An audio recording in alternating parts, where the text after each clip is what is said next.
என்ன போற அழகு இல்லையா அறிவு இல்லையா இதெல்லாம் நல்லா வரணும்டா. எத்தனை சாமி வந்ததையா இது எந்தெந்த சாமி தந்ததையா. நிரந்தர நண்பனும் நிரந்தர எதிரியும் இல்லைன்னு சொல்லுவாங்க. ஜெயிக்கிறோம் தோக்குறோம் அதெல்லாம் முக்கியம் இல்ல, பட் நம்ம 100% எஃபர்ட் போட்டோமா அது மட்டும்தான் counts at the end of the day. தோத்துட்டா அடுத்து ஒரு நாள் எழுந்தான்.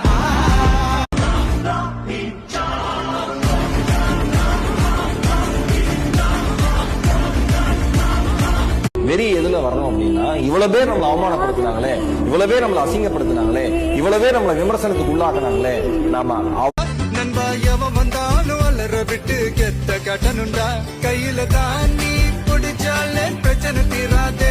கரெக்ட் தான், ஜெயிக்கிறோமோ தோக்குறோமோ முதல்ல சண்டை செய்யணும். ஆனா சண்டைய அங்க செய்யாதீங்க, சண்டைய படிப்புல செய்யுங்க.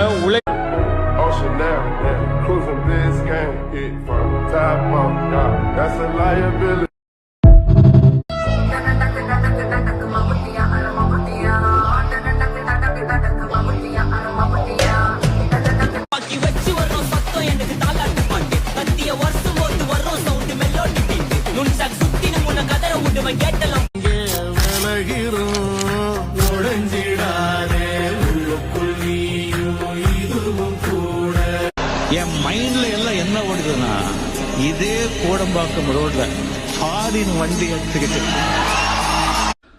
மத்தளத்திற்கு 2 பக்கமும் அடி என்பதை போல இருக்கிறது என்னுடைய நிலைமை. இத்தகைய சூழ்நிலையில இருக்க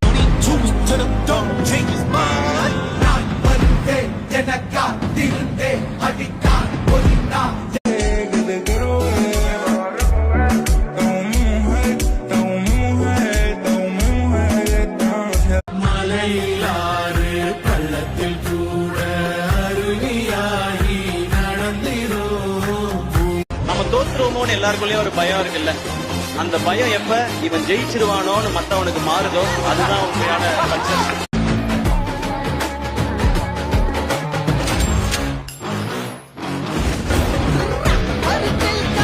புள்ளி சார், கணக்கு வேணா நீங்க புள்ளியா இருக்கலாம். நான் என் தொழில் நான் தான் கில்லி. அவனுக்கு ஒரு இன்ட்ரெஸ்ட், அந்த இன்ட்ரெஸ்ட் வேலையை தான் பார்க்க.